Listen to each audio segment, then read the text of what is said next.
This is the Erin Cruz Show. Politics for the people and by the people. With your host, Erin Cruz. Hello and welcome to the Erin Cruz Show. We have a wonderful show planned for you this evening. Many guests. So sit back and relax and take a look right after this. Thank you to our many partners and friends in China for your strong commitment to growing the economic and cultural ties between our two great countries. I'm especially pleased that California's first trade office has its home in Shanghai, and I have a very special connection with Shanghai. As mayor of San Francisco a long time ago, I had the honor of establishing a sister city relationship with Shanghai.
Hello and welcome to the Erin Cruz Show. We have a star-studded lineup tonight. I mean, I'm so excited. We had last week on with us one of the candidates for CAGOP chair. This week we have a candidate who is running to be the next CAGOP vice chair. This is really exciting for us here at the Erin Cruz Show because what we like to do, as everybody out there knows, is we'd like to connect candidates that are out here in California and even across the nation with you patriots and help you understand what's going on, not just in the party, but in politics as well, and also get you familiar with who's out there running for these different positions and who you might be able to expect representing you. So without further ado, I'm going to have all of you meet Corin Rankin. She's running for the next CAGOP vice chair. Welcome to the Erin Cruz Show, Corin. Thank you. Thank you for having me. Absolutely. So now you are on the road right now. That's why we have you on via telephone, right? This must be a busy time right now. I'm sitting in traffic here in our capital in Sacramento. Okay, wow. Well, you know, you're a brave woman just for that alone. But you also are a brave woman. You're running for an important position within the California Republican Party. Tell us a little bit about, for those who may not be familiar or not too involved on the party level, about the CAGOP vice chair position that you're running for. Well, the position of vice chair is it's a traditional vice type of position. It's like a vice president. My duties will be to work with our next chair. Will be to be present and available when our chair is not. Right. This is actually the position of the CAGOP, the CRP vice chair. It's pretty unique because it gives you a lot of wiggle room to sort of branch out and pursue, you know, these pet projects. The position, you could enter this position, and you can show up to a couple board meetings a year and, call it a day and say, okay, I have a title. I went to the board meetings and, I cast my votes, and then that's it. And you would, technically be within your realm of doing the job.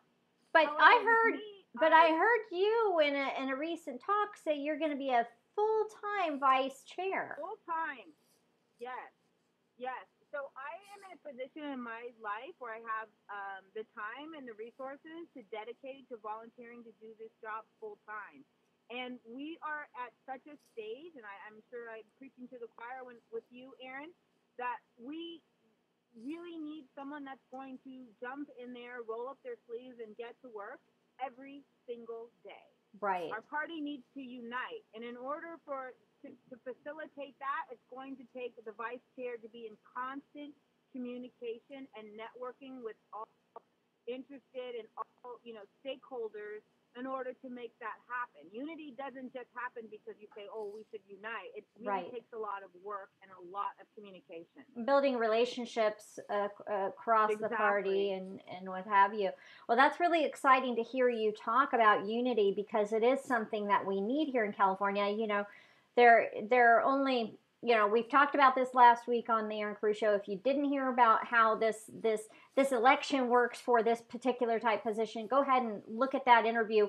We're not going to go over that here, that process. But folks, there are just under 2,000 people who make decisions for these types of things. And the rest of us here on the ground are relying on these people to make those decisions, and then also a few very key positions like this CAGOP vice chairmanship position to help lead the pack and bring unity. And I know that the people down here on the ground, the grassroots workers, the volunteers, they all want that unity.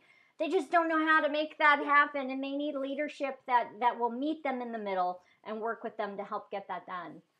So that's wonderful. Yes, absolutely. Absolutely. And that's something I'm really passionate about. I mean, I'm running on a platform to unite. Mm-hmm. We're passionate about growing our party because I understand, like many of us understand, that the success of our party and the future of our party really depends on our ability to grow.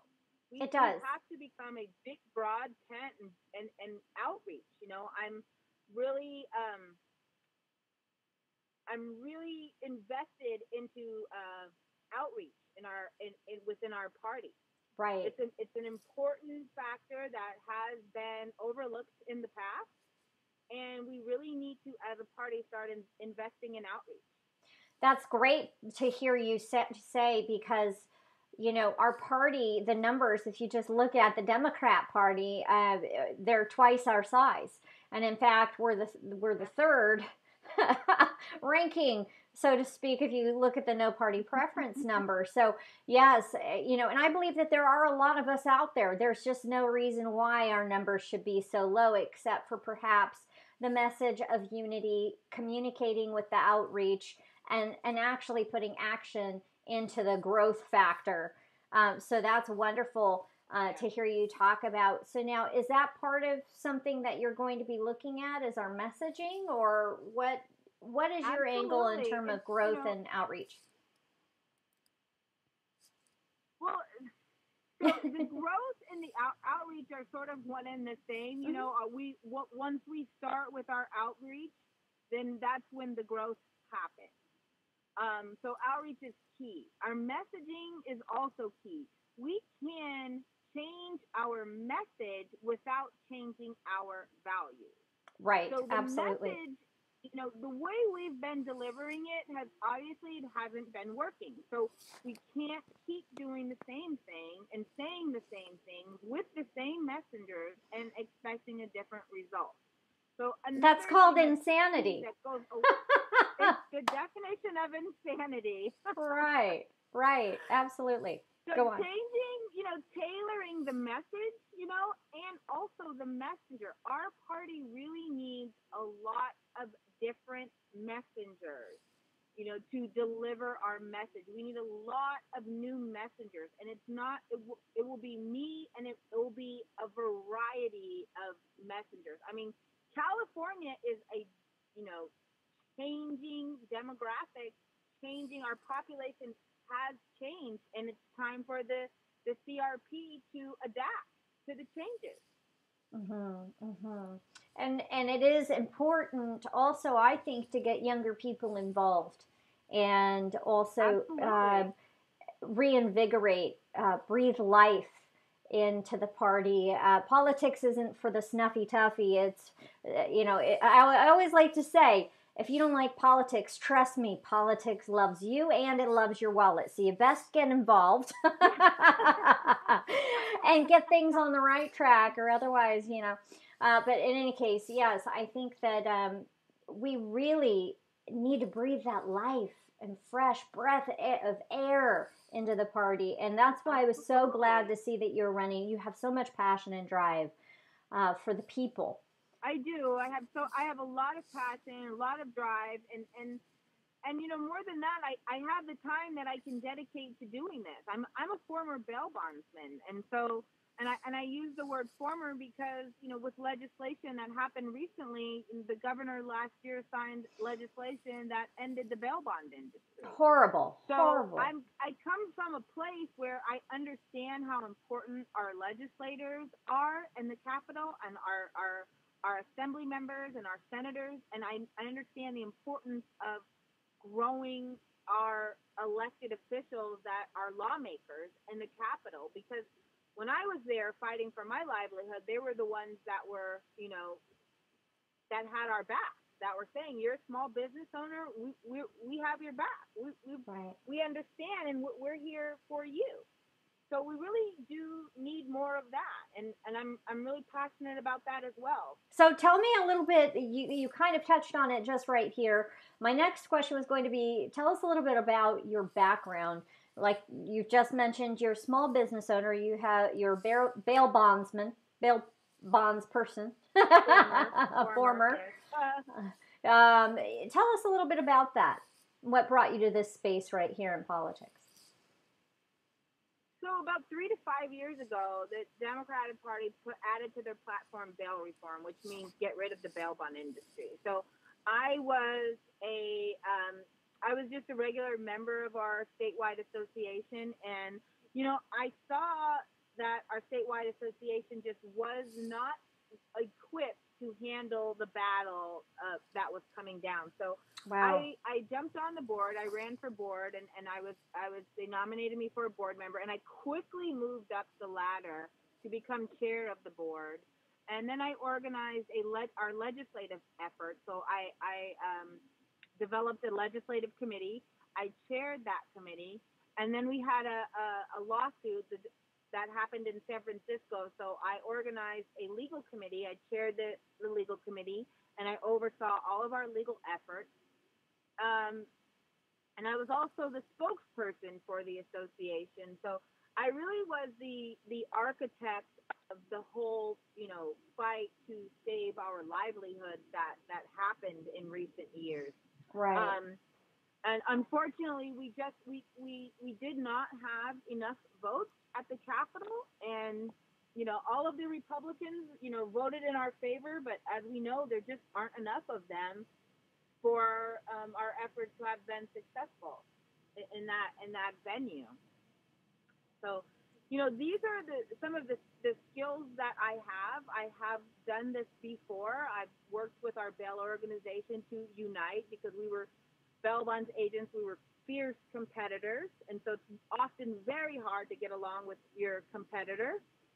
But I was able to facilitate that by just, working hard, being in constant communication with people, really navigating through personalities and to make that happen, to get us all on one page and going forward for one single mission. Right. I've also been, I'm a founding member for my local Sheriff's Activities League. I was a board member for the Police Activities League. I was on the Rotary. I've been a member of Chamber of Commerce and Legislative Committee. I've been a vice chair for my local San Mateo County Central Committee.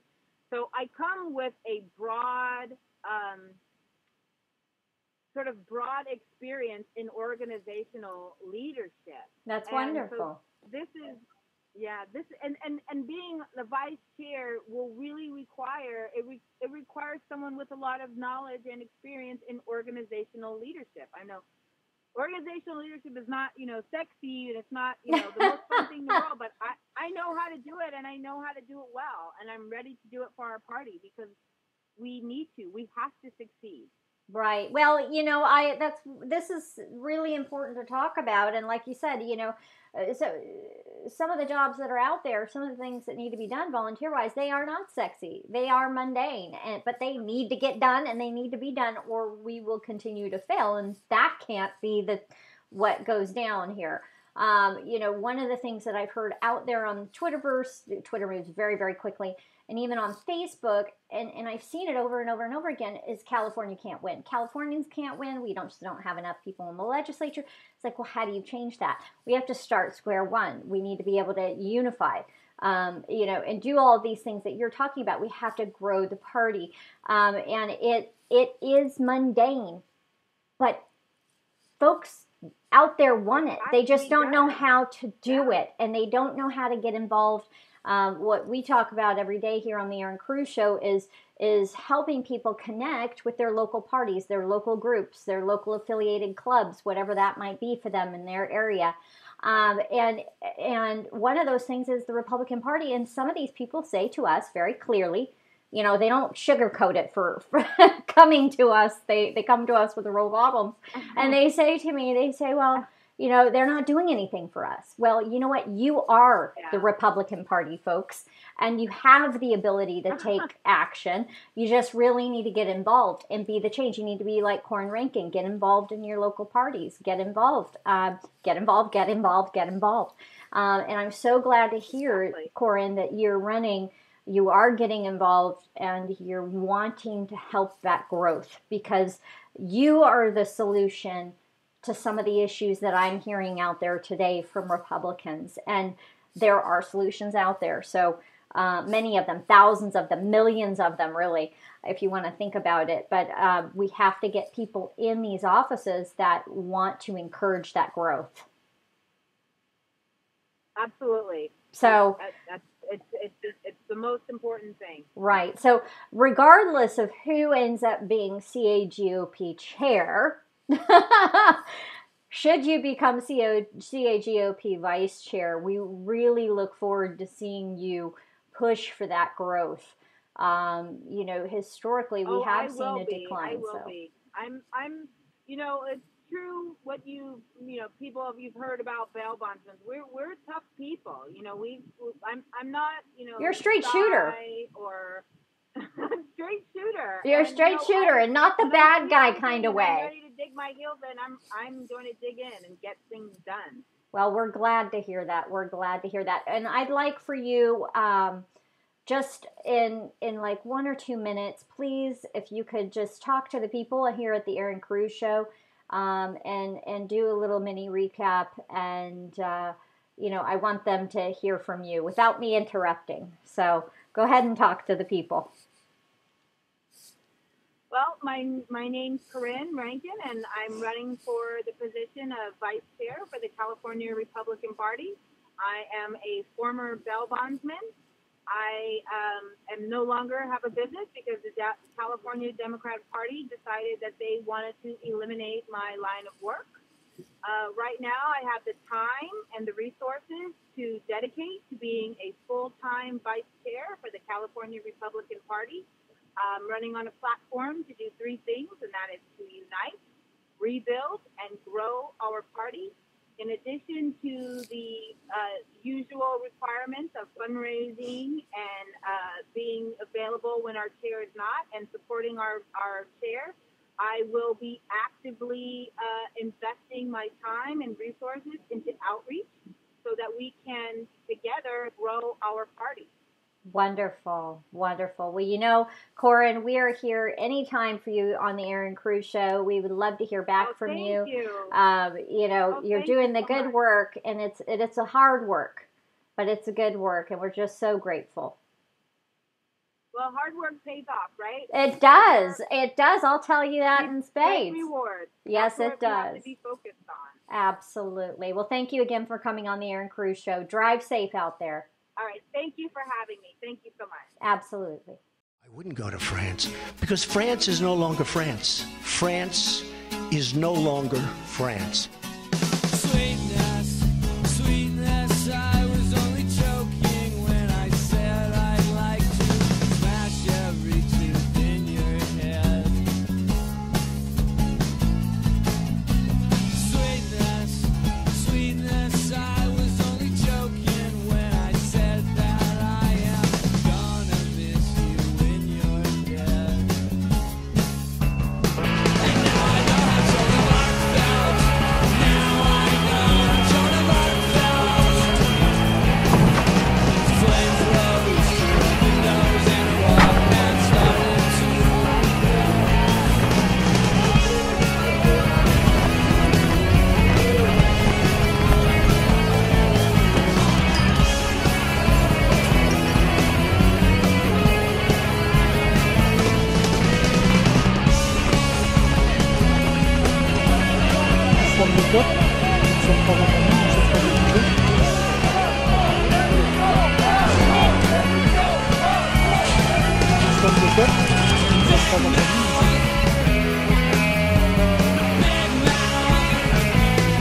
Big mouth strikes again, and I've got no right to take life's place in a round way.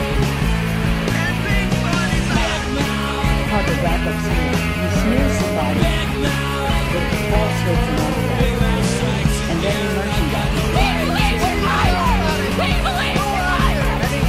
now I know how Joan of Arc felt. Now I know how Joan of Arc felt. Flames rose through her windows and her hair and face started to melt.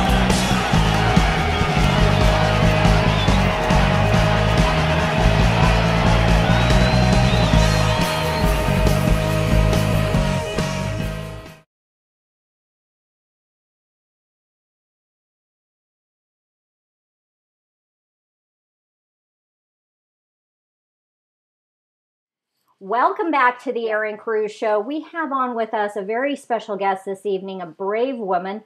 She ran for the special election in 2018 for mayor of San Francisco. Welcome to the Erin Cruz Show, Ellen Chow. Thank you for coming on. Thank you, and thank you for inviting me, and hello, audience. Yes, well, people here in California, I was born and raised in this beautiful state. And people are very concerned about San Francisco and the leadership, some of the leadership changes there. And when we heard that we had the opportunity to have you on our show and talk to the people, it's just so important that you get your message out. What drove you to decide to run for mayor in the special election that happened this last year? That's a really, very good question. I'm not sure if people know in California, Proposition 64 passed. Mm-hmm. January 2017. San Francisco, the lefty politicians, and working with the recreational cannabis people and try to set up stores every corner throughout San Francisco.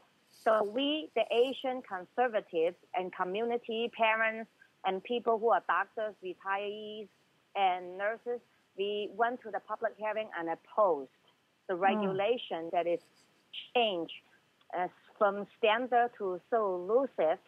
And after December 12th, when Mayor Ed Lee passed away, and within 4 days, they declared they need a special election. So I was nominated by the San Francisco Coalition of Good Neighborhoods to run for mayor. Wonderful. That is wonderful. We're so glad to hear that you stepped up as well. You're a very loud voice for conservatives, specifically Asian conservatives, a voice that I believe needs to be heard here in California, and in such a trying time, especially in places like San Francisco. It just seems like San Francisco is falling apart, and the Democrats don't want to help the families there. I mean, this is a problem, right? I mean, I see it all over the TV, but you're right there. Well, here's what happened to me. When I ran for mayor, nobody expected a government employee, a social worker for the government for the last 15 years and working with the union representing government employees for many years. I am on the other side working with the mayor staff and also all the board of supervisors about regulations and laws. But because of the very loose regulation that is not good for youth, children, and family, I stood up and I took a lot of my vacation time and went to public hearing with many of concerned citizens and tell them, if we, the healthy people, we do not want drugs in our community, you stay away from us. But the people who look at us, they call us vocal minority. They told us Chinese are uneducated, and they tell us Asian people are stupid, okay? And that was trigger a lot of anger in the community, and that was one of the reasons that I was nominated to represent the conservative groups. Conservative groups, we are libertarian, independent, Right, it embodies a lot of people. And right. Yes. And the reason is very simple.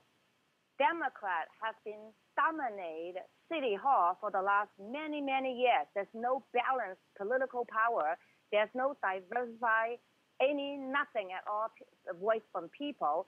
And I realized as a government employee, if I don't stand up, if I don't do anything, our city is going to be thinking that everything they do is right when they violate our constitution rights and when they violate our civil rights and they gang up together. Because here's what we find out.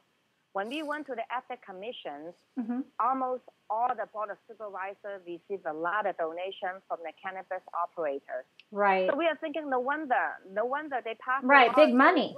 Big money. It's conflict of interest. In my opinion, they should not be a supervisor. They should not be a mayor anymore because they're bought. The money they receive is just like you pay something to be in a public position and use the public position to abuse the people who pay higher taxes, who are suffering, and the teachers working so hard and cannot afford affordable housing. And the people, the corporate people who have money and continue to be rich and making money, the poor people and the good candidates have been losing their housing. And right now, San Francisco is in deep trouble because of the corruptive behavior with a bunch of elites running the city hall. Right. Well, this has been going on for years there in San Francisco. Unfortunately, it's, we now have Gavin Newsom as governor here in the state of California, who was in charge of what? San Francisco. San Francisco. Right. Right. So it's a big fish in a small pond of corruption. And we're just so glad to hear that you spoke out about this really, really troublesome issue, especially surrounding yet another special election, because it seems that San Francisco tends to have a lot of these. Unfortunately, the circumstances surrounding them is not real, a real positive one. As you know, this last mayor, he passed away. But it just seems to happen too often. And the people don't really get time or an opportunity to get that voice.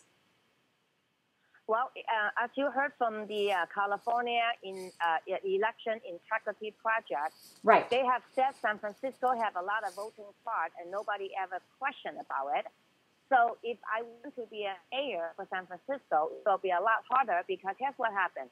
When I ran for June 2018 election, I was not allowed to going to mayor forum, mayor debate. Many of them, they just do not. I was not allowed to many of the places just to introduce myself that I'm one of the candidates. Right. I'm not sure if you know. I pay $6,500 for the application just to run for mayor too. Right. But I was discriminated. I filed complaints to ethics commission and say, look, I was discriminated because, number one, I am not white, I am not black, and I'm not Democrat. And that's exactly what I think you're not Democrat. That's the issue. You're not part of the sea of corruption. That's the issue. And they want to block you out. But you have a loud voice. Are you looking to run again for office? Yes, I filed my paper already. This November 5th, 2019, will be another election for the mayor. This mayor race will be good for the next 4 years. The one that we just run is because of finished Mayor Adley's term. So Right. it's only a year and a half. So Right, I have correct. filed my paper, and I am working with my volunteer team and get the message out that we are going to make San Francisco safe and clean. Wonderful. You know, folks, if you're listening here on the Erin Cruz Show, we have a lot of people who are up there in Northern California. Ellen needs your help. You know, even if you, time, talent, treasure, if you can volunteer time, just a few hours, I'm sure she could put you to work very happily. We are looking You know, for people to put out the flyers and talk to the people to right. change their vote and not sell our city. Obviously, San Francisco has been paid and bought by the same few people that is called super PAC. They pay millions and millions to buy a person into the office, and then they do what they want. It's only a dozen of people. And we, the people, suffer from Right. peas, from pools, from needles. From drugs. shoot up areas. You know, now they have the legal areas where people can inject themselves. They say this is safer. That's not safer. You still have drug addicts on the streets. And opiate problems. Now you have pot dispensaries all over the place. There are big issues there. Lots of crime, raising housing costs, and those kinds of issues. Now, Ellen, what is your website where people can learn more about you? Oh, my website is just ellenformayor2019.com. Okay. Ellen, that is ELLEN4FOR, Mayor, MAYOR, and this year, 2019.com. ellenformayor2019.com. Wonderful. And in there, people can go in the website to check out information. At the same time, they can help us donate. We are looking for a lot of San Franciscans who can donate $25, $50, $100. So every penny counts. Every penny counts because you're grassroots. Yes. You're grassroots. It goes to good Yes. use, right? I ran for U.S. Senate in 2018, and I know what grassroots is. Every dollar counts, and it multiplies. It really, really makes that difference. So now you're canvassing, you're meeting with different people, talking to organizations. You've, obviously you've talked about the Election Integrity Project. It's going to be vital that election is closely watched in terms of, monitoring to make sure that the voter fraud, any issues are reported. The integrity is vital. I don't know without that you can succeed. Yes, if we do not clean up all those ghost election votes, and as you know, we had approximately 60,000 and more that is voting frauds in San Francisco, which means that people who are dead a long time still able to vote, and people no longer living there, they still vote, and some of the address, they don't even exist. There's no such address, then they vote, and sometimes people voted twice or maybe other times. And according to California Election Integrity Project, that's exactly what's happening throughout California. And as you heard, about a couple of weeks ago, they cleaned LA. And right. I hope that the people is going to clean the entire California and the entire United States.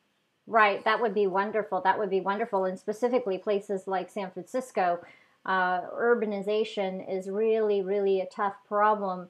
With multiple living units, multiple people living in homes, it's very easy to get away with the types of voting fraud that's happening, that the California Election Integrity Project has seen, multiple people using one address and that sort of thing. What, for the people here, if you could just go ahead and take just a minute and let the people know what exactly your platform is, and just tell them a little bit about your background. You kind of touched on it, but I want to give you a few minutes to talk to the people because that's important that they hear just from you without me interrupting. Well, thank you very much. My name is Ellen Lee Zhao, and I have been living in San Francisco for the last 33 years. I have 3 college degrees, my AS degree in hospitality management. I do traveling and hotel and restaurant management. And I have my bachelor degree in social work and also minor in Asian American studies. And then I have my master degree in child welfare, saving families. And I came out from my master program and I started working for City and County of San Francisco. I have been working for the government for the last 15 years.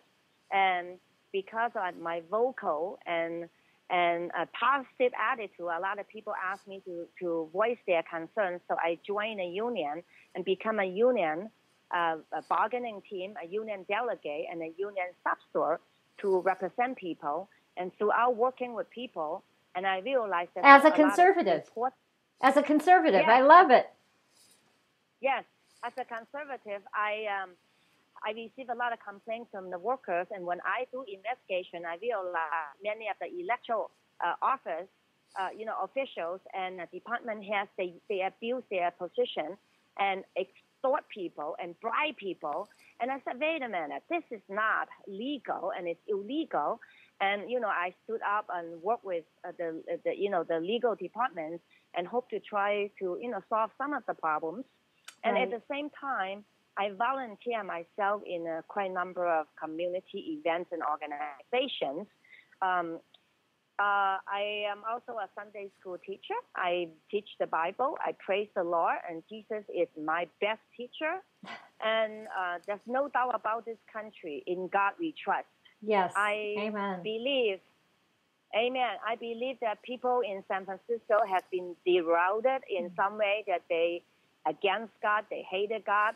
Not only they hated God, they hated themselves, because you can tell when people are on drugs. And the San Francisco government, they supply illegal drugs and free needles to 23,000 drug abusers every day on the street. And in addition to minimum 10,000 homeless sleeping on the street. And according to the public health, 2017, more than 200 people die on the street from hunger, sickness, overdose. So you can imagine. There's a lot of I got hurting hurt, people, right? There are a lot of hurting people. Yes. And as I work for the government, I work for public health.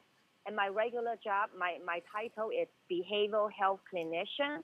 A simple way is that I'm a family social worker, that I provide services for people who are homicidal, suicidal, and make sure that they are healed and back to normal.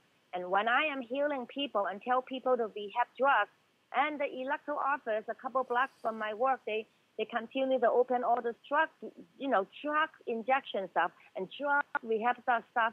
And I feel like they're treating us, the workers, the doctors, the nurse, and the mental health workers. They treated us like we're the fool when we tell them, no, we don't need that. But when you work for the government, we don't have a lot of choice other than shut up, like zip our mouth to continue to work. But because I've seen over and over, and I have enough evidence, and I want to defend public hearings to voice my concern on behalf of the union workers. So I was able to do a lot of advocacy for workers to protect doctors and nurses and mental health workers and public workers. Right. And I am also a mom. I am 49 years old, and my son is 21, and my daughter is 19.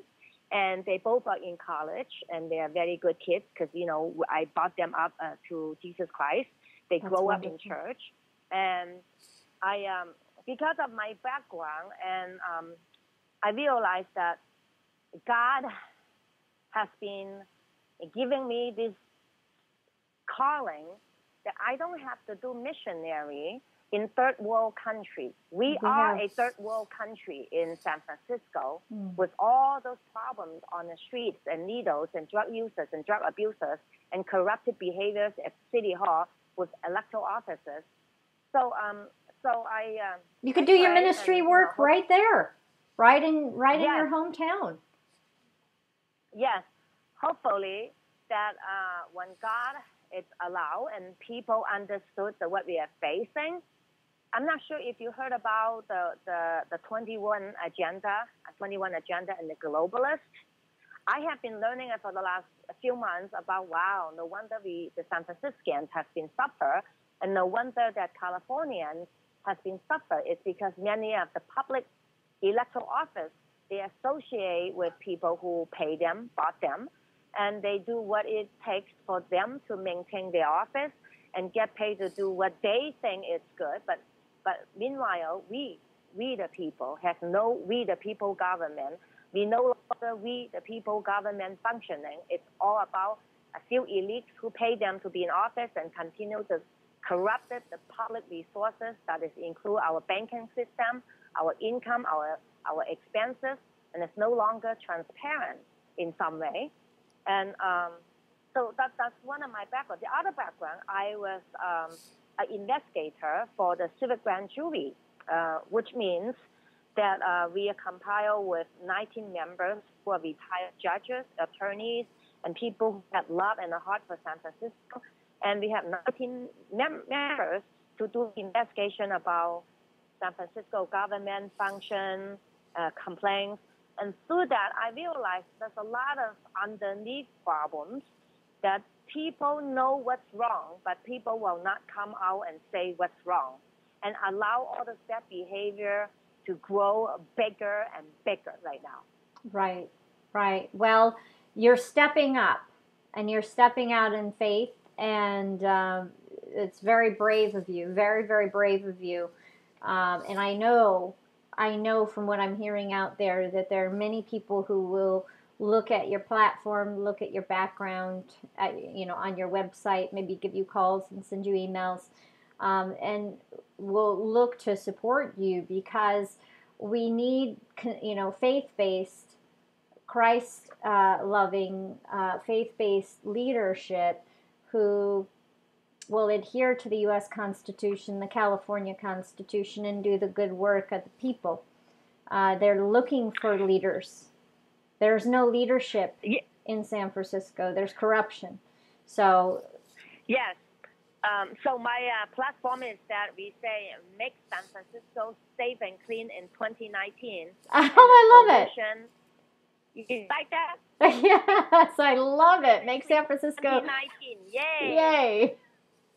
Safe and clean in 2019. Yes, absolutely. We need that. Yes.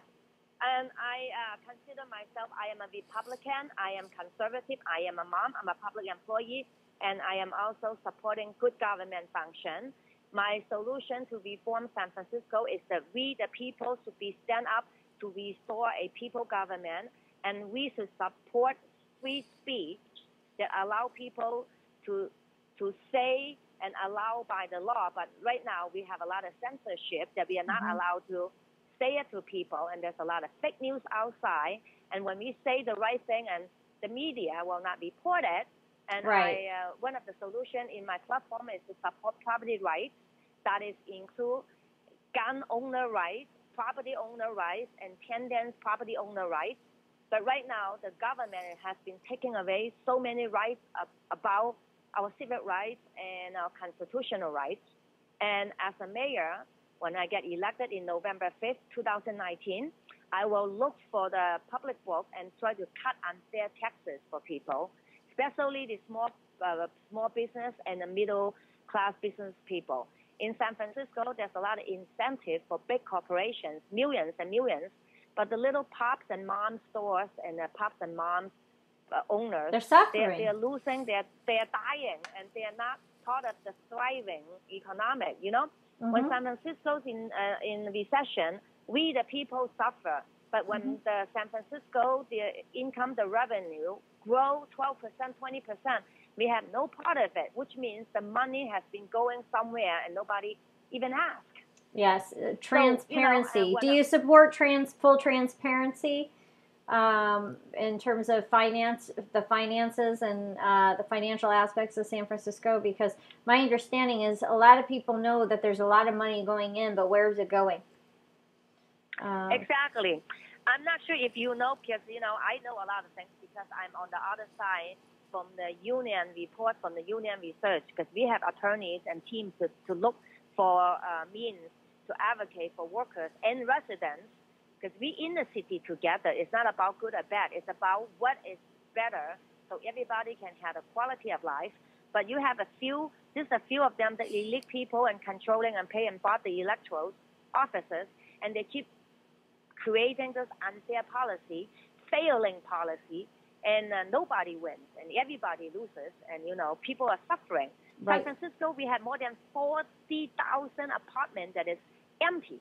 They absolutely refuse to rent it to renters. But at the same time, we have a lot of good tenants, hardworking family, and teachers. They have no place to rent. Right. You see how pathetic this is?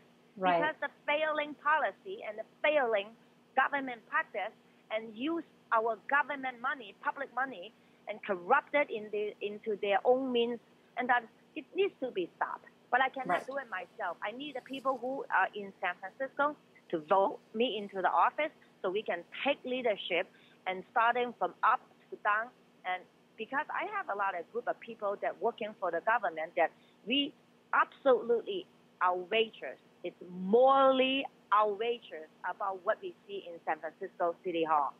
And I personally, if we, the San Francisco people, follow and support the United States Constitution, many of those problems will immediately reduce up to elimination.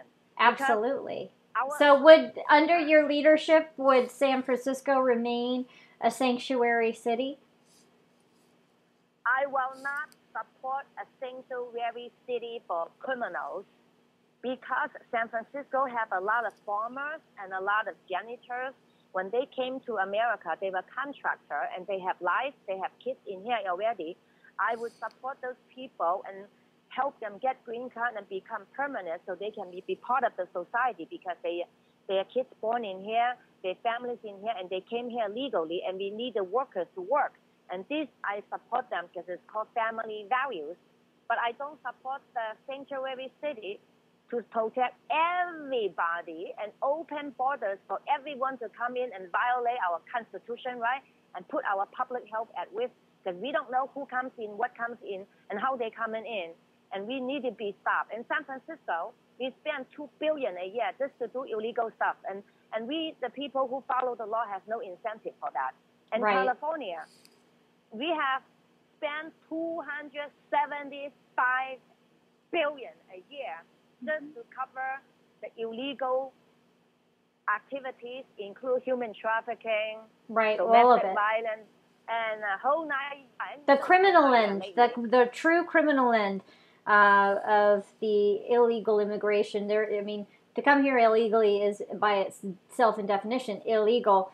But when you get caught and you get prosecuted for a crime and then you go to jail, it should be reported when you're brought out of jail. You should not be released into the general population.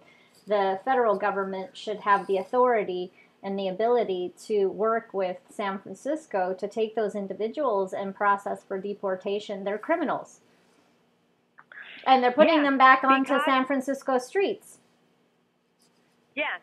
A good government will reward good behavior to good people and punish bad behavior. But right now, San Francisco and California, many of the liberals, especially the progressive Democrats, they will do everything backward just to intimidate the people who follow the law and just to abuse the local resources to support illegal activities, illegal criminals.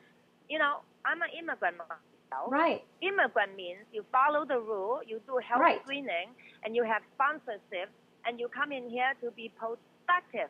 But right now, what we see, people just budget in and say, let me in, and then they just come in here, enjoy free education, free medical care, and free health care for everything that it costs $75,000 a person a year. What kind of government we having right now? I'm not sure about you. I'm angry. Right. Well, and we're glad to hear that you're passionate about the work that you're undertaking, because currently San Francisco doesn't have leadership or representation. And you sound like you will be a strong voice. Well, we're coming to the end of our interview here, Ellen. I want to thank you so much for stepping up, for your 2019 run for mayor of San Francisco. Everybody from the Erin Cruz Show, our network of volunteers out there, take a look at her website. It's right here down below. Take a look at it. If you can move to support her in her run for mayor of San Francisco, please do so. We know we have a lot of supporters up there and a network of volunteers. There's plenty of work to get done. Thank you again, Ellen, for coming on the show. And you're welcome back anytime you have a voice here with the Erin Cruz Show. Thank you, and thank you, everyone. Make San Francisco safe and clean in 2019. Thank you. Love it. God bless you. Take care.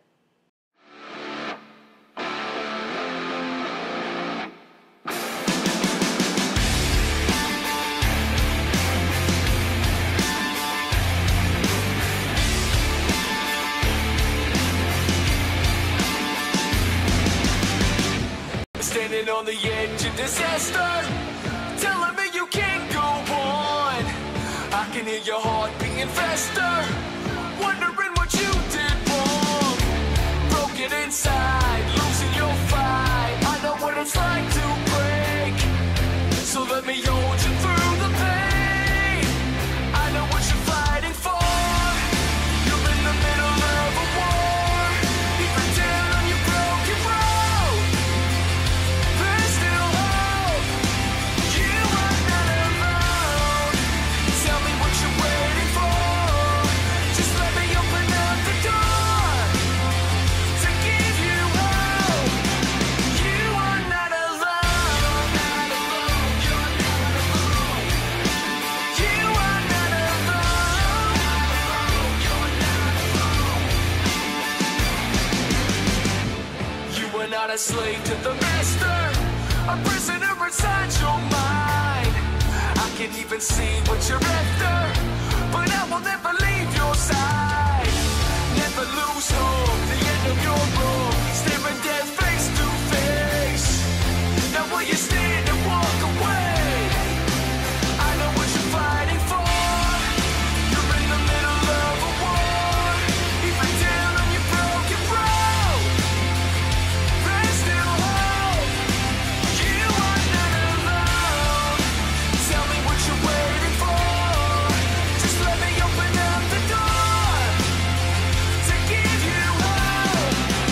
You are not alone. Not alone. You're not alone. You're not alone. Not alone. You are not alone. You're not alone.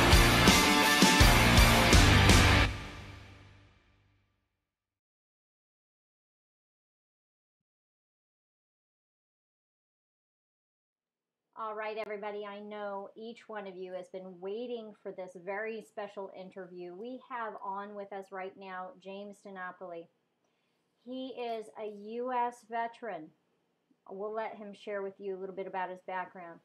He's a U.S. veteran, and he has been severely and greatly impacted by the one and only current city senator, Kamala Harris. Welcome to the Erin Cruz Show, James. We just are so glad you were able to come on and speak with our listeners today. Thank you for having me on, Erin. It's a real privilege. Well, you know, you and I have been connected and put together for a reason, and I believe. And one of the issues that's out here in America today, everybody's complaining right now. Nobody's talking about the real problem is we're not listening to one another. We're not communicating or connecting with one another. And we're not working together as Americans to solve the hard problems and to find solutions to the big issues of today, which are the corrupt politicians, the corrupt globalists that are trying to undermine our republic, and how they're doing it and what they're doing to accomplish their goals and who they're using in the process and whose lives they're ruining in that process. And you're one of those people. I mean, how has, tell us first of all a little bit about your background. Well, I am a Iraq War veteran with the U.S. Army, but I also served prior to that with the U.S. Air Force during the Cold War, and then with the Army National Guard at the start of the global war on terror. So I have a little bit over 8 years of military service. Right. And been right there in the front lines of the war on terror, both at home and abroad. Right. Right. Well, you know, it just, you're a man who has taken an oath. You've protected and defended the Constitution and the great people here of the United States, and really done your part, so to speak. And then now you ran head-to-head with Kamala Harris. Tell us a little bit about that. Well, it goes back to 2013, and I was homeless at the time. I had been homeless from 2012 to 2013. The Colorado Bureau of Investigation was trying to get my identity theft case transferred to the California Department of Justice in 2013, when Kamala Harris was still Attorney General. However, California. For some strange, in California. So the Colorado Bureau of Investigation was trying to get my case transferred to California, to the DOJ. And rather than go through and evaluate my situation on the merits of the case, she refused to accept my case from Colorado, and said it was a local law enforcement matter, and that it was up to local law enforcement to decide whether or not they want to prosecute people using my Social Security number. And it's just been a mess ever since. Right, and it's turned your world upside down. It's turned your world literally upside down. You know, folks don't talk about this, but a lot goes into news articles, information that's out there, and you know, you've had a couple of articles now written about your specific situation and the issues you faced. These are real live situations. These are, you know, CNN, C-SPAN, CBS, whatever acronym news, fake news, whatever. They say this source, that source, this private source, this, that, whatever. They never name anybody. They're nameless people. They you know, it's empty things. Look, folks, this is an Iraqi war veteran who's been greatly impacted and has sought help to basically defend his name and his Social Security number, his identity, and gotten no help, resistant help, actually, from help, quote unquote help, from Kamala Harris. You're not a no name, and you've served your country, and they're treating you like you're nothing. You're still upside down. I mean, you're still there are folks. There are documents upon documents that James has shared with me that are so disturbing to see that our own government, the government we fund with public money, taxpayer dollars, is discarding this man who served his country, the ability to get his life back. It's just, it's unbelievable. So now, James, when you heard back from the AG, the then AG Kamala Harris office, that they were referring your case back to Colorado, how did that make you feel? What happened next? Well, it was shocking. And the fact that she referred to my case as a local law enforcement matter, it just really stymied everything, and it just really opened me up for additional fraud beyond California. Because most of the fraud up until 2013 has taken place in California. Well, now it's gone to Oregon and to Texas. And I believe that's in part because she did not do her due diligence as Attorney General.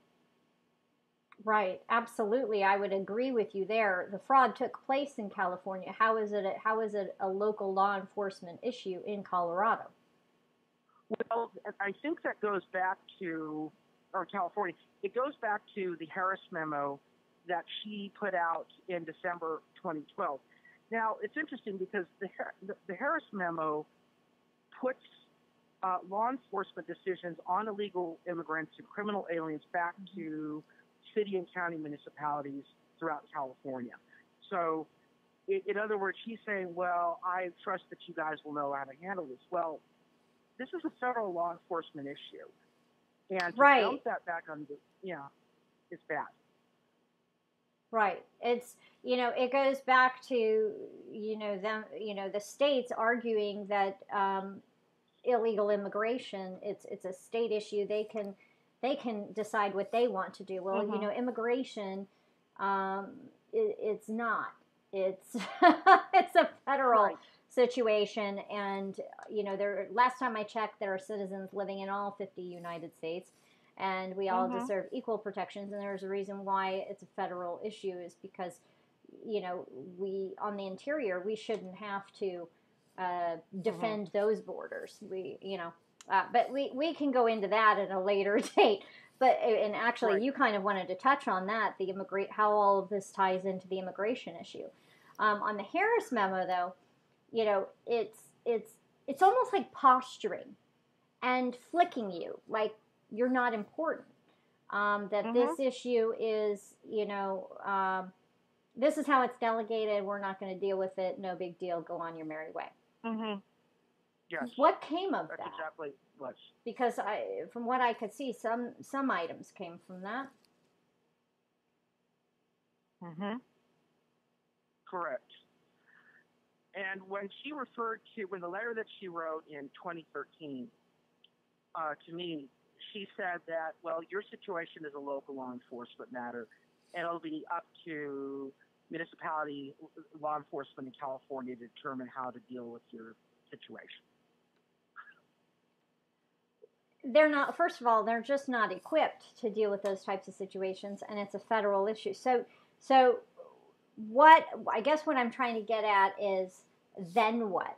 Where did that put you as a person who's already in a really tough situation in terms of dealing with this? Because if it were me, my jaw would have dropped, and I would have said, what next? This woman isn't doing her job. Did you see that doors were slamming? I mean, what kind of help did you get to that next level? Beyond that, I really haven't gotten any help. The only thing I was been able to do or been able to accomplish is to get a new Social Security number because of the $402,000 in Social Security fraud that I've been dealing with. And what are they doing in terms of the person who's breaking the laws? That's a great question. I filed multiple police reports, but nothing has been done to prosecute these people. Nothing has been done to hold the employers accountable who hired these people. Nothing at all, unfortunately. And E-Verify could have helped in some form, yes, with this issue? Not necessarily. Here's the problem. First, my Social Security number was stolen by my father when I was 2. Right. And when he started selling the number, and if people went to work and the employer, if they had E-Verify, if they chose to use that, it would bypass E-Verify because the number would come up as a valid Social Security number. Even after you reported it? Because I have... The interesting thing is I have a couple of volunteers who worked on my U.S. Senate campaign, obviously, in 2018, and one specifically has hers flagged because someone has tried to use it previously, and they're now trying to use it again. This is an issue that's not just you. It's not impacting just you, and it ruins lives. Fortunately, people like her were able to be successful in, thwarting off any more fraud with the different types of technology of today. But you're still stuck in the situation. So you have a new Social Security number. What next for you? I mean, your life has been turned upside down. What kind of, I mean, I've heard that people are advocating for you. We're working to help you get solutions, get your name out there, get the story out there. I mean, are you now an advocate for others? What's the fight for you right now? The fight right now, one area is trying to support Mary Ann Mendoza, who heads up an advocacy group called Angel Families, which supports families that are victims of legal alien crimes. So that's the only area. But right now, in terms of trying to reestablish credit and what have you, I'm working with Senator Michael Bennett's office in Colorado to open up a new query with the Consumer Financial Protection Bureau, because that agency has the ability to force the credit bureaus to accept my new Social Security number, because the last several years, even with the new Social Security number, the credit bureaus will not accept it. It's and insane. Social Security has just been, it is. And Social Security has been sitting on this too. They both told the Colorado Bureau of Investigation a few months back that it's not their problem, not their responsibility. It's their job. Yes, it is. But they don't seem to want to do their job. Right. Typical government. Yeah. Typical government. Not serving the people who feeds it. Well, how has this impacted, if at all, your veteran situation in terms of any type of disability or any other kind of benefits in that area? Has it impacted it at all? Have you received any assistance? With employment specifically, because I'm working with the vocational rehabilitation, both with the VA and with the state of Colorado. And, for example, one of the areas that's real critical for me that I can't get right now is housing, because I have no credit, no financial resources. So they want to place me in, they want to get me situated as far as employment, but it's kind of hard when you can't get housing. And you remain at risk for homelessness, which I was in 2012 and 2013. Right. Well, our heart is there with you, and certainly, I know you're not alone. And the systems have to change. This is 2019. There's no reason why, this should be even an issue, except for it seems like it's better that it is an issue for certain individuals, right? And I think we talked about this in the pre-interview, just touched on it a little bit. The border issue is a huge situation and a big impactor in terms of stolen and bought Social Security numbers. What is your position on this? I'm sure you have a very loud opinion on it. In terms of the buying and selling of Social Security numbers? Yes, and our border and the border situation and the current immigration issues. We even saw that Kamala Harris says that she will in no way support a border wall. Correct. I think the border wall situation is very personal to me. When I was in the National Guard, I got to go to San Diego, come back to San Diego for 2 weeks, and I was at Camp Morena, the eastern part of San Diego County, over by Rancho del Campo. So I got to go down to the border firsthand, like every day or every other day while I was there. So I know better about what's going on there than the average person. Right. And where do you stand on the border wall issue in terms of immigration? Because, a lot of the people stealing these Social Security numbers and manipulating the system are coming in illegally. Well, there's two facets of it. There's the national security. I think we need a border wall for the national security aspect of it. Yes, Glenn Beck, for example, talked several years back about not just the cartels and gangs like Los Zetas, but also the fact that we have terrorist groups like Al Qaeda and ISIS that are also operating down the border that the media doesn't want to know about. So it's a very important issue to me. Right. And one that I saw growing up in San Diego for sure. Right.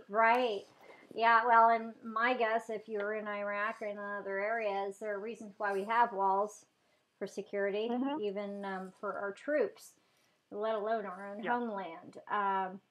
But in the sense of identity theft and people abusing the system and getting their hands on Social Security numbers, like in your specific case, it's just, one has to wonder if systems were in place, be it national security was strong. And when I think of national security, I think of everything that impacts our economy, and you know, not just our safety, but you know, our economic stability is part of that. You know, it's multifaceted. But I also think about things like identity fraud, identity theft, things that can literally impact our citizenry on mass level. And because you aren't the only person that's been impacted by this type of fraud and their lives ripped away from them and been in flux with credit issues and not even being able to gain access to a home. It's huge. It's huge. And it's a little talked about. And I was actually just looking at one of your letters you sent me was a police report, and I was just disturbed. I mean, it was just unbelievable to me that, you know, the amount of issues that you face surrounding all of these things. And people don't think about that. They don't think about the impact. And it's just huge. So now, where do you go from here? You have your new Social Security card. You're obviously fighting to be able to get back your credit, and you're working with Colorado to get those systems in place. But I mean, are you living with somebody? How are you doing? Not so good. I am staying with my mom in a little town called Lamar in southeastern Colorado.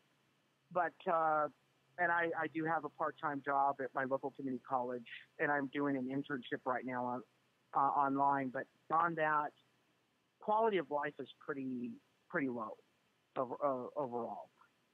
Just with not being able to get credit, not being able to just live a normal life. Right, and we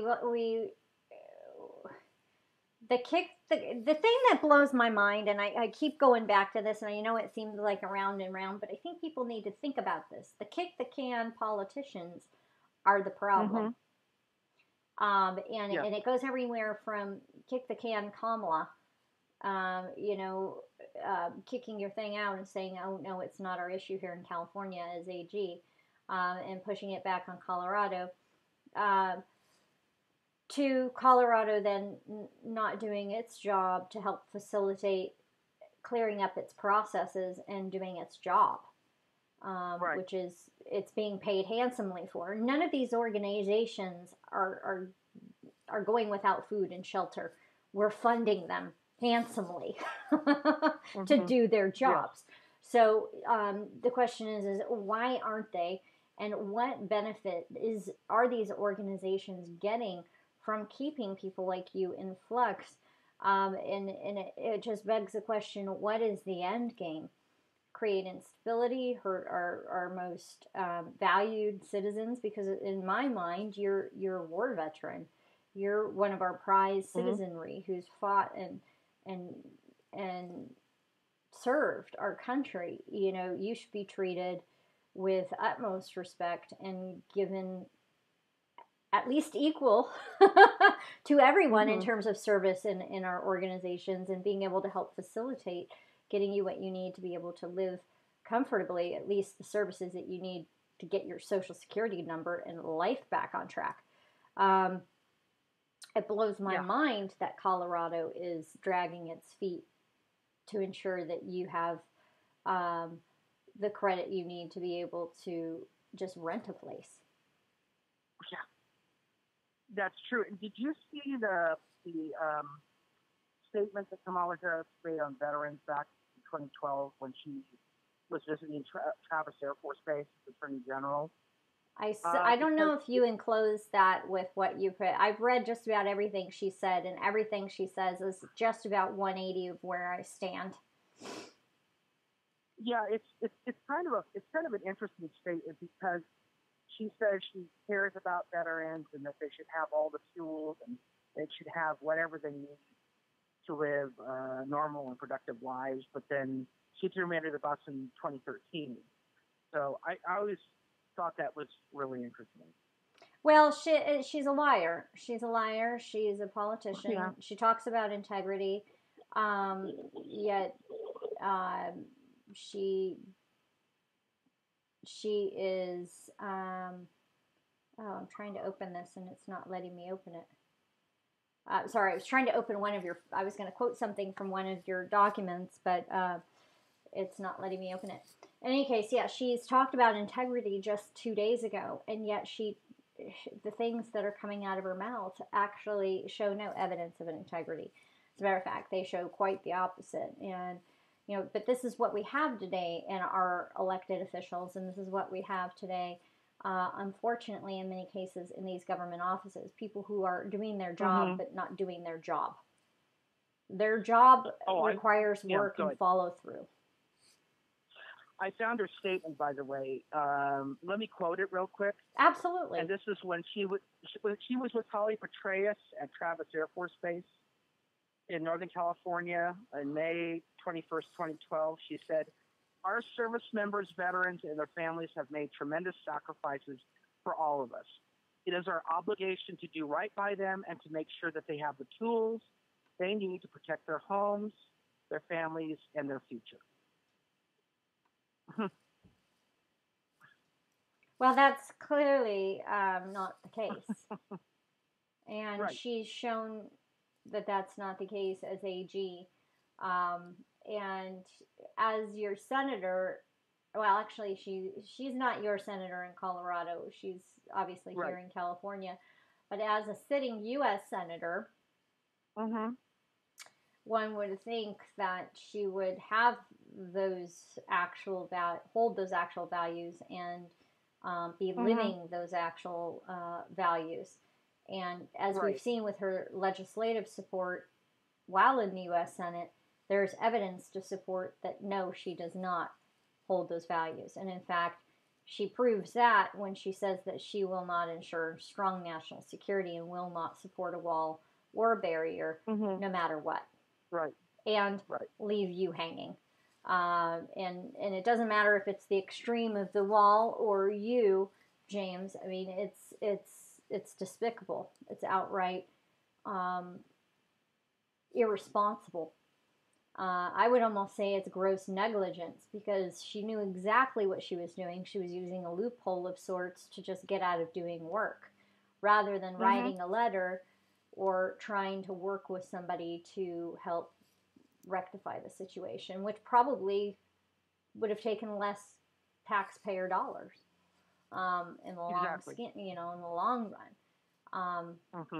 In the long run. So, we're obviously, I told you that we're putting together an article for you about your case, and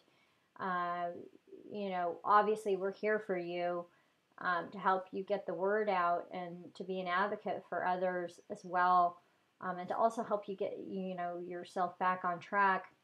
Folks, if you're in Colorado and you have resources for James, you can reach out to the Erin Cruz Show. That is the Erin Cruz Show at gmail.com. Send us an email if you have available resources that you can make available to James or any information that might be useful to him. I have a heart for veterans. My family, many of them are veterans, but I know a lot of our supporters out there, they work together to help support one another, and we have to get back to the space where we're working together as we the people and demanding from government agencies and facilitators that they put our hard-earned tax dollars to work and do their jobs. Hear that, Colorado? Do your job. Do your job. James needs a place to live, and I'm just so blessed that you have a mom. Otherwise you might be on the streets. You have family. It's just wonderful. I mean, but this is not a place that I'm sure that you would prefer to be in terms of self-reliance. You're a veteran and you've fought for this country, you know. You should be able to stand on your own 2 feet, but here you have no identity, no history. It's just despicable. It's despicable, James. And I know I'm going on and on and on about it, but it's just, to me, it's okay. It's all right. I'm angry. I don't mind. I'm angry, James. I'm angry that, you know, people like you and many others have to go through these situations because of other individuals who don't do their jobs. And, you know, I was once told that mediocrity is not an option. You do something, you do it well, and you do it all the way. You know, that's good. And these government entities just seem to do the bare minimum. And in fact, if they can kick that can, they'll kick it as far as they can. And it's time for that to stop. Yep. It's time for that to stop. You know, are you on social media at all, on Twitter or Facebook? I am on I am on Twitter and I am on Facebook. Just not very active right now, but just remind me, and I'll just send you my links. Okay. After the show, and then we can kind of just touch base from there. Yes, absolutely, absolutely. But I'd also like to connect people to you. We have a lot of veterans who are online, and they're, you know, they really enjoy that camaraderie.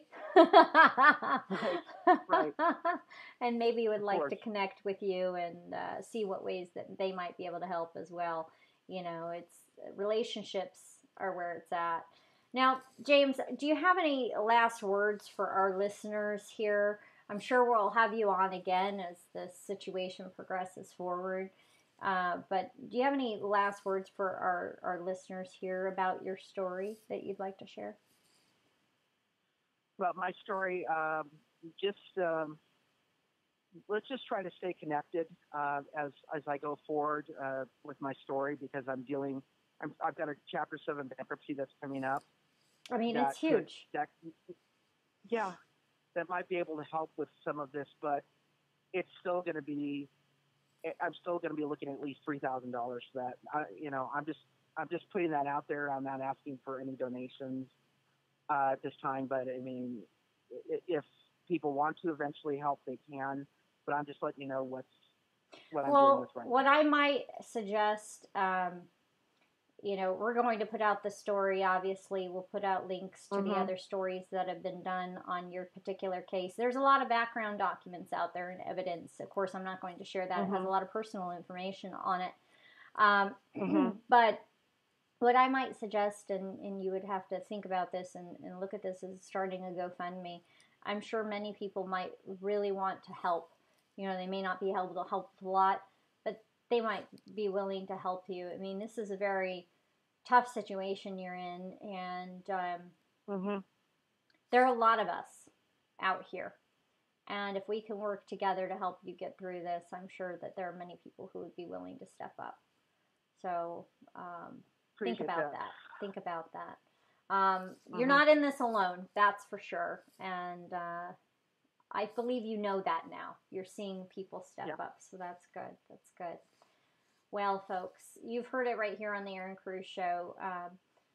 James is an Iraqi war veteran, fought many years for our country, faced identity theft, fraud, and is up against some really, really tough times, and really went head-to-head with Kamala Harris, kick the can Kamala Harris, and other government entities, and he's still fighting the good fight. And he's a voice for all of us out there, everybody. This could happen to you.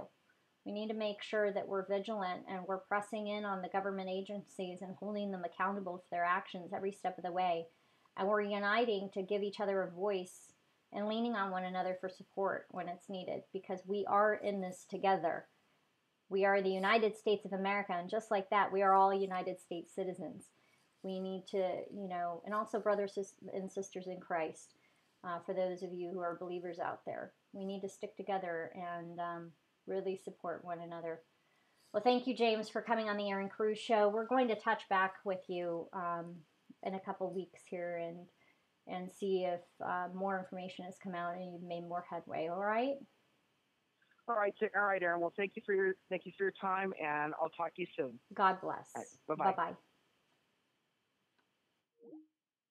All right, and welcome back to the Erin Cruz Show. We have on with us a returning guest. He, if you don't recall, you're going to have to go back and look up his interviews. He joined us in the 2018 Congressional Candidate Series, where we were touching base with candidates up and down the state here in California. We have on the line with us right here, front and live and in person, Ron Vasilian. He ran for Congress in his mega liberal state, and he survived. He's right here with us. How are you, Ron? I mean, how are you living the life, and you still at politics? We knew from day one we have to think past November. Well, of course. There's a lot of rebuilding to do for the GOP here. I'm a private citizen. I have a very nice private life. I decided to run because I realize there's some things I just can't take for granted about our government anymore, and about our society, and reality itself. Right. And I realized when I ran, the more I delved into my campaign, the worse I saw things were. Where I was the only Republican candidate in the area. For our state Senate seat had an unopposed Democrat. Our state Assembly seat had 2 Democrats running against each other. And I was just, what happened with the Senate race, and I was the only Republican congressional candidate. So right. If I hadn't run, even without any experience or any fundraising experience or anything like that, we would have had no Republicans to vote for.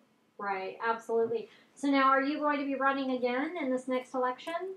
I'm thinking about it. I really didn't take the last 2 months off. Instead, I was focusing on where my energies would be best spent. Right now, if you go to my campaign page, I switched the donation page to go to the 54th Assembly District Republican Central Committee. Mm-hmm. We do good work there. It's a small group of grassroots, just volunteers, just like me, concerned citizens who realize what the Democrats are doing to this state and doing to our cities. If you go to ronfor37.org/donate, you'll see instead the link to the donation page for our group.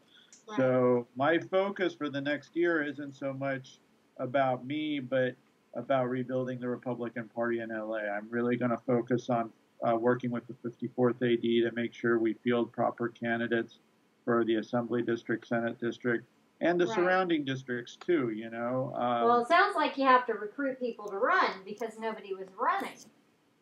Well, nobody tried any recruiting. That's the problem, And look, even if you have a staunch conservative businessman who decides that they want to get political, that's better than having 2 Democrats to run for. It is a large undertaking, even a campaign, but having nobody to vote for is just outrageous.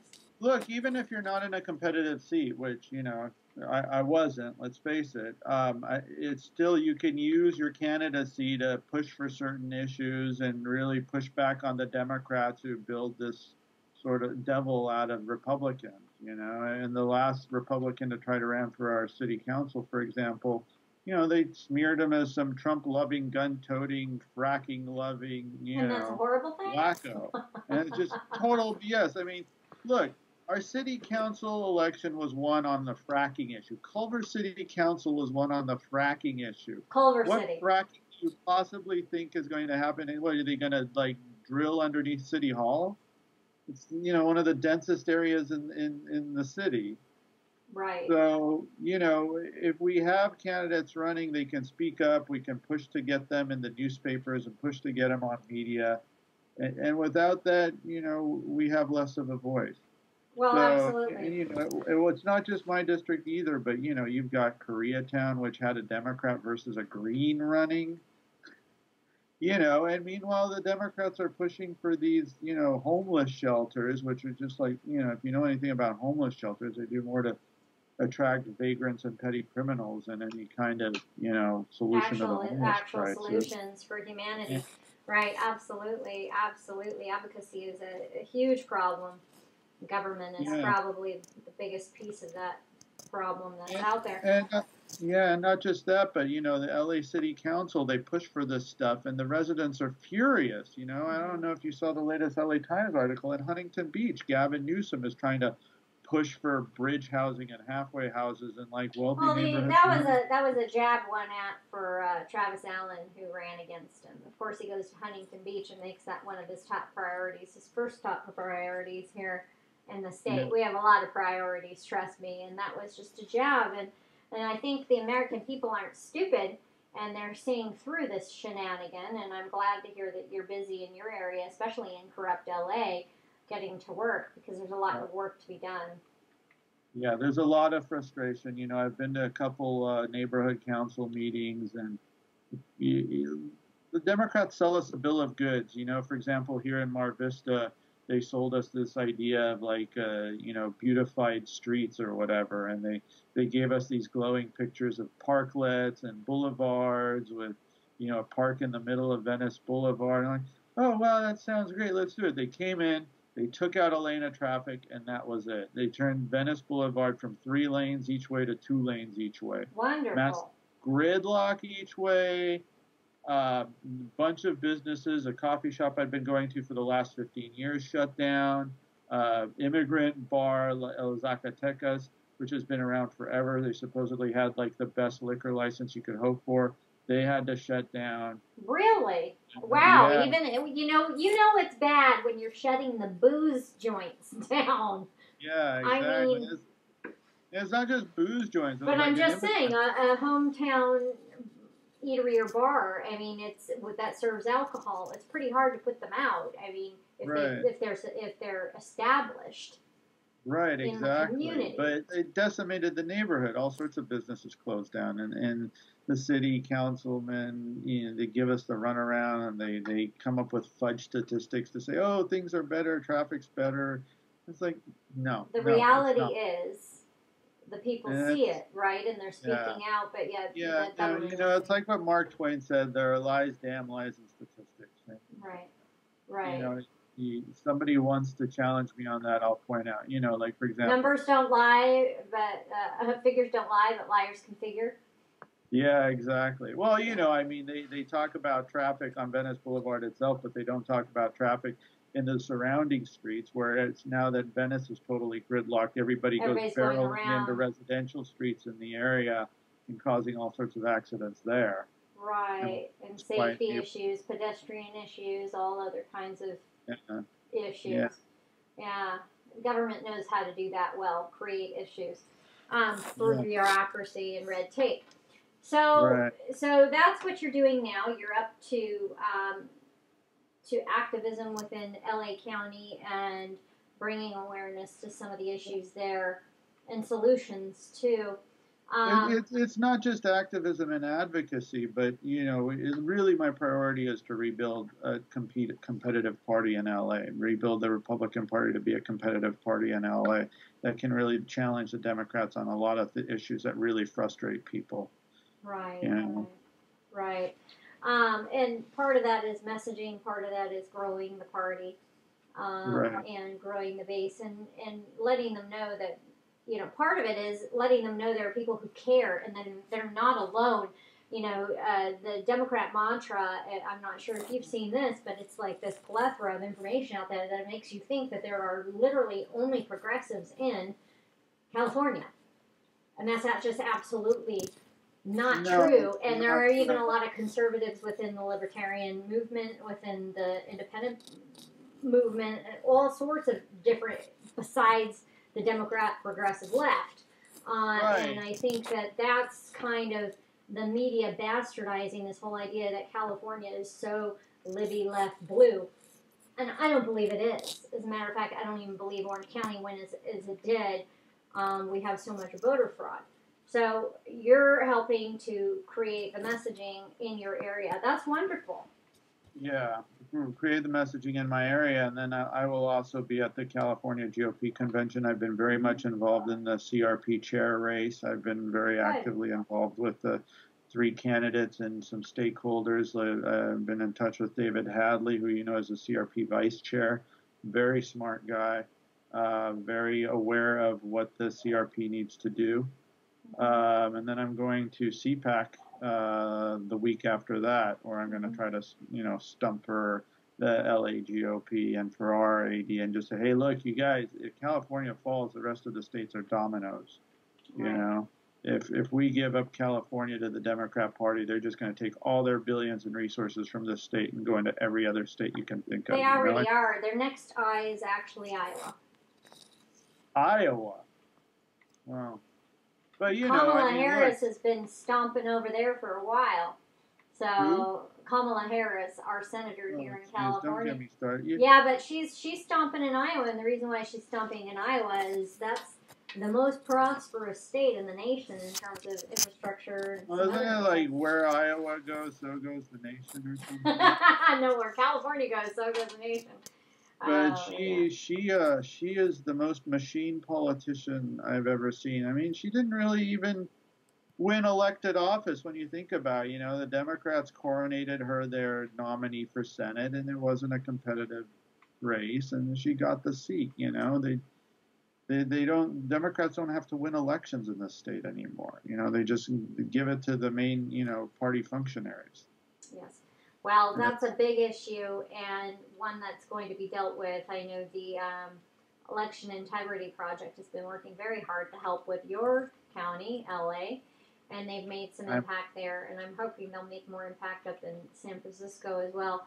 Now, what in terms of your advocacy work where you're working with the LA GOP have you seen in terms of a positivity swerve? Because a lot of people were pretty down after the elections. Have you seen people piping up and getting active and excited about, Trump 2020? I wish I had good news for you. Here's how I look at it, and I've studied my fair share of military and political science. When you suffer a defeat, you have to make sure it doesn't become a rout. You have to make sure to manage the panic and demoralization and be able to forge a new path. And I think a lot of people are frustrated and they're taking it out on the city party or the county party and the state party, and they're saying, you haven't done enough for us. But when you actually look at the figures and what people are doing, they're really doing everything they can. Could things be done a bit better? Sure, and that's what I'm really hoping for. But we really have to stop thinking that the Republican Party is the enemy. There's a lot of good people. There's a lot of good people who have been doing this a lot longer than me, who are still committed. The candidates I've been working with, like Kenneth Wright, they're not just fired up. They realize what the real issue is. The real issue is not, what candidates run. The issue is the Republican Party brand. We need to rebuild the Republican Party brand and get out from the smears of the Democrats. I think that's part of the smear of the Democrat is they're tarnishing our brand. Instead, I believe that our party is strong in terms of the party platform, in terms of the brand. The messaging from the brand needs to be stronger, and outreach needs to be stronger. When I say brand, I don't mean how we see ourselves. I mean how the general voting public sees us. But that's because we've allowed the Democrats to walk all over us rather than showing people what the Democrat Party really is. And I think that in terms of the California Republican Party and Republican Party as a whole, because I don't think this is just a state issue or a county issue, I think it's a national issue, is that the Republicans with President Donald Trump, not all of them have embraced his movement to really help America and America first. In fact, many of them have turned on him, which is really just quite bizarre. And rather than go against the Democrat Party and the progressive left, which is literally socialist party now, right? Literally. Well, yeah, I mean, they instead of brand them for what they are. Which is anti-American values, literally, they've gone weak in their approach. And conservatism or republicanism or any such angle, I don't believe is in a space where they should be doing that at all. Quite frankly, they should have even a brighter voice and a stronger voice, even without the media. So, I think that's where we can do better, as being more vocal and using our powerhouse, because they got a lot of money and clout too. Yeah, we do, and we represent people with a lot of money to lose. And I don't mean big business. I'm talking about basic homeowners, you know. And this is what I said. Look, for all you want to say about the 2018 election, at least we rejected Prop 10, and now we got to look at which, you know, was the statewide rent control initiative. Right. 60-40 people may be voting Democrat in the state, but 60-40 people at least are sane enough to realize that the state should not be taking over private property. Absolutely, absolutely. But see, that message is still one of republicanism, in the sense that they're not, or even centrist or conservative, fiscally conservative Democrats, maybe, if you might want to call it that. They're definitely not seeing the socialistic value here that the media and the Democrats are painting. And so we need to capitalize on that. All those OC Republicans that voted for Democrats in 2018, they voted because they thought they were voting for like environmentalism and stopping Trump's racism or whatever they're led to believe. I promise you those Democrats are all going to be voting, pushing Prop 13 on them. Anybody that believes there's going to be a split roll or whatever, that's only going to affect this mythical 1% and not them. That's a lie. It's a lie. You know. But we know that they are the author of lies. I'd like to sell people if they believe that. All they need people to believe is enough to vote it in. The devil is always in the details. This is what I mean. They sell you a bill of goods. They run off whatever issue gets people riled up the most. And then once they get in power, they go and go totally against the population's wishes. Mm-hmm. You know, and it's infuriating. It's infuriating, and I hope people start to realize it, or we're going to lose our homes. You know, and no jackbooted thugs are going to come in and kick you out of your house, but there are going to be more vagrants ruining the neighborhood. They're going to they're going to start building, you know, like I said, homeless shelters, which is just going to wreck the neighborhoods. They're going to pass Prop 13. They're going to be passing more regulations. They're going to have a lot of people leaving the state, especially retirees and veterans and other people who, you know, even those people who are not just on Social Security and they have retirement income and they still pay tax, you know, they'll be leaving the state. Right. In droves. And that's not just Republicans. As soon as people figure out trust me, there are plenty of liberal Democrats who own property and own homes and know what it means to run a business. And as soon as talk of a budget starts, they start to differ from the Democrats. And we really need to point out to them, look, we believe in a budget just like you guys. And they get them with the heartstrings. I'll agree with you on that. They get them on the soft issues. They reel them in. They hook them. They snag, and then they pull them in. Hook, line, sinker. I was talking to one gal the other day, and as a matter of fact, I had a volunteer on the line, and I had to put them on hold while I was at a store. I had to run in real quick, right? And somehow we got to talking about the cost of different things. And how they've almost doubled. Costs have almost doubled on certain items. And somebody mentioned food. And I said, yeah, it's just amazing. The meat costs and this cost and that cost. And I said, well, yeah, transportation. I said, oh, and the gas tax, you know, that's really going to drive costs up. And they said, yeah, but we need the roads. And, you know, I'm just hoping that it doesn't go up more. I said, well, you know what? The Democrats put in that bill, right, when they passed it. They can adjust it whenever they want, however they want, basically, whenever and however, with certain provisions, of course. But I said, as often as they want. So I'll be darned. They're going to tell you they're going to need more of your money. And they said, really? And I said, really? I said, so you might want to think about, you know, what party you're supporting, what platform you're supporting. More tax or less tax. And they just looked at me. You know, I live in a very liberal area, and they just looked at me, and you could see the churns. And I have these conversations every day, Ron, and you could see the gears turning and the churning happening, and I'm thinking, people need to talk to one another. These people had no clue, and you know they're going on Google. Is she right? Is she know what she's talking about? You know, that's what people do. But we have to talk to one another, and I think. Now imagine trying to set this up on a massive level where we talk to millions of people, and on a shoestring budget, and that's the problem of the California Republican Party. You know, and people like to go and blame the Republican. It's nice to find a scapegoat and say that the Republican Party isn't doing anything for us. They do what they can with the money they have, you know. And but yeah, I mean, you know, the gas tax.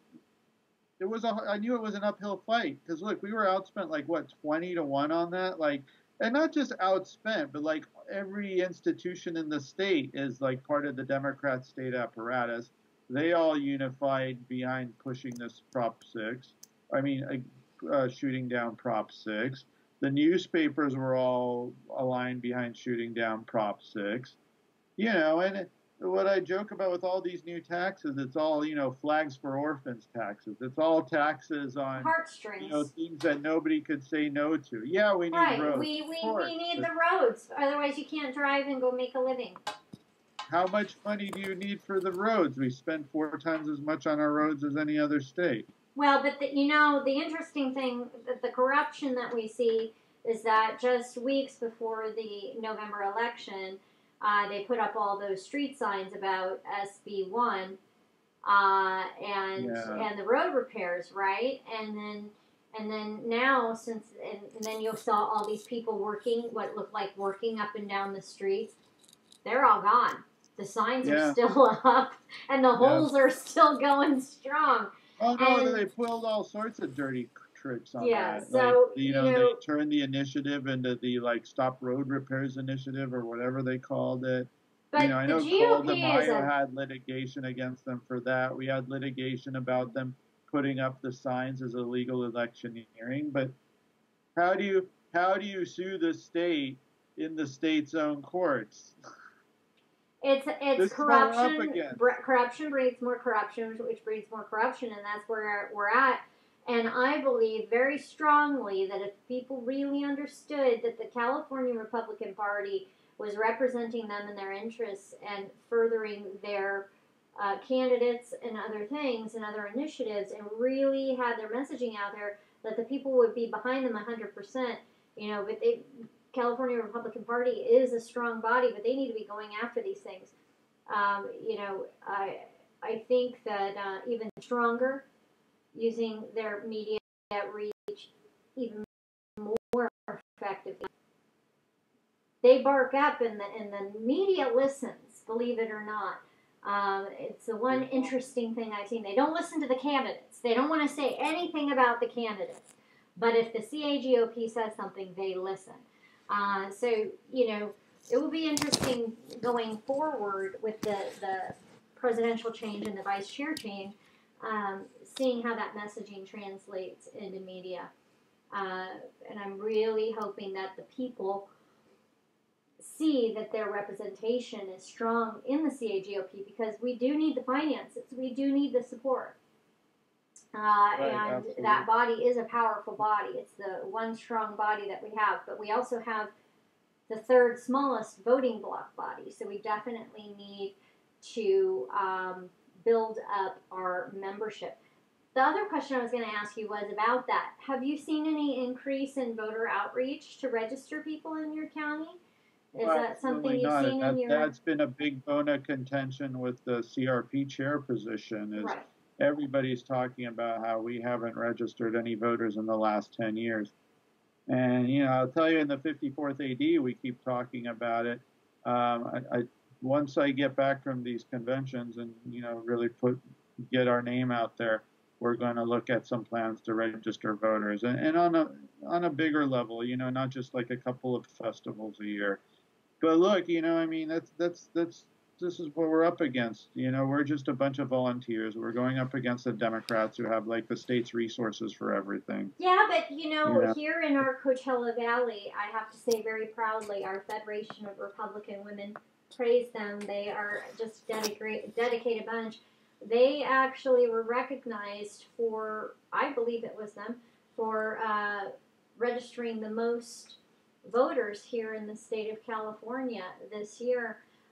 These different bodies and groups have a really strong ability to reach people. Oh, shit. Uh-oh. Hang on, Erin, you're breaking up on me.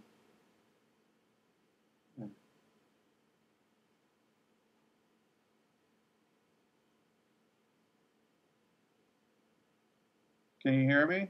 I can hear you now. Okay. Sorry, it looks like we had a little blip there. Oh, that's okay. I can cut that out. So, okay. We're not, we're very real here, grassroots, conversational. Yeah.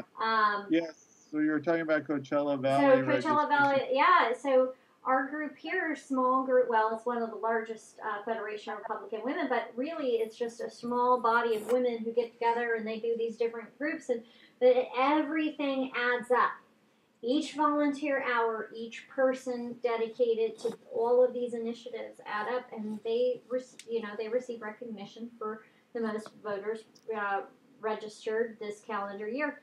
And it's outreaches like that where you can get people involved and plugged in that matter. And it's Right. like your assembly district there, getting key groups, key people out there, registering people to vote. Even if it's competitive like this, they want an award. Each group goes up against each other and somebody gets an award. It's just makes it interesting. But is the Coachella Valley the same congressional district as 29 Palms? Or are you guys in separate districts? I think we're in separate. I'd have to actually. It's a big Tim area. Donnelly was running in 29 No, Palms. not Tim Donnelly.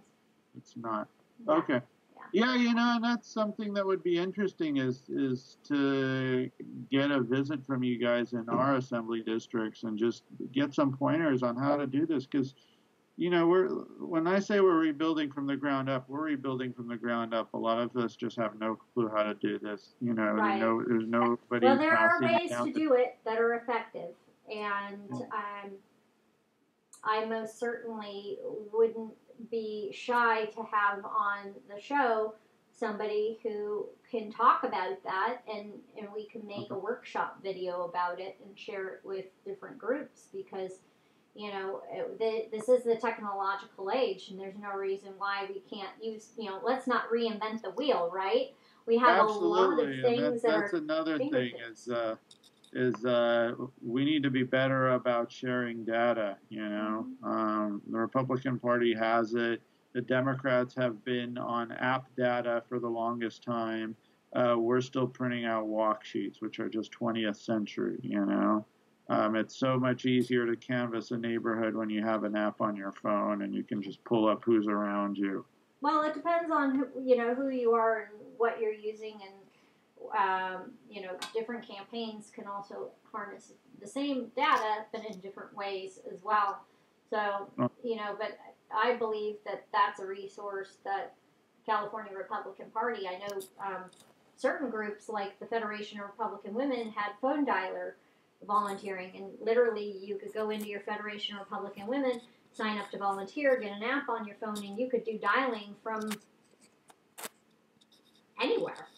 Yeah, no, that's what I mean. We have the technology. It's free or cheap. There's no reason for us not to share how to use it. Absolutely. I know data is valuable, and you don't just go passing it around. Right. But there is also public data that's available, and the California Republican Party, they have all of that, and they know how to use it. And so, yes, definitely, there are better ways to get everybody the information they need to be able to do the job we need to do. So in the general elections, we will be highly effective and impactful. Absolutely. So, Absolutely. well, I want to thank you for being on the Erin Cruz Show again. We're finally connecting, and also for throwing out those great ideas. I'm going to go ahead and talk with those individuals and see if we can't put together a workshop for folks. And also get that to you, because that will be useful for you and your groups. And then also keep the conversation going, as I know you will, with your busy schedule. It sounds like you have a lot of traveling to do. Yeah, and I have a day job, so, you know. Wow, what? You really have a life? Go figure. Go figure. You know what I say the difference between us and Democrats is that if Democrats lose their political office, they have nowhere to go. If we lose our liberty, we have nowhere to go. Absolutely. I agree with that. All right, folks, you can quote Ron Basilian on that one. Put it in a meme and get it out there. Sweet. Thanks a lot, All Erin. right, I'll talk to you soon. All right. God bless. Take care. Take care. See you. Bye-bye. Thank you again for joining us tonight for the Erin Cruz Show. We certainly hope that you enjoyed all of our boisterous guests. Many great ideas put out there, a lot of work ahead.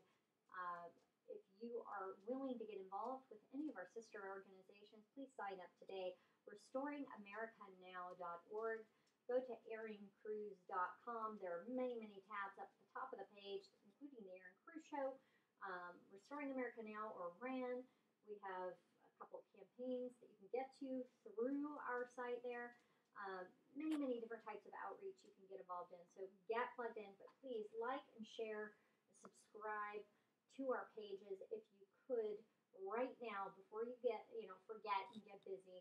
We rely on you, your interest, everything to keep us going, to keep us active, and to keep us in the information we provide to you out there, keeping the citizenry informed. We have a big show planned for next week, so again, make sure you subscribe so at least if you're not able to tune in on Wednesday night at 7 p.m., you will get the notification and you will receive the video in an email or notification from us that the information is out there available to you. I want to again thank you for your commitment to the Erin Cruz Show, to us here as a family, as Team Erin Cruz. I hope all of you have a wonderful night. God bless you. God bless California. And God bless the United States of America.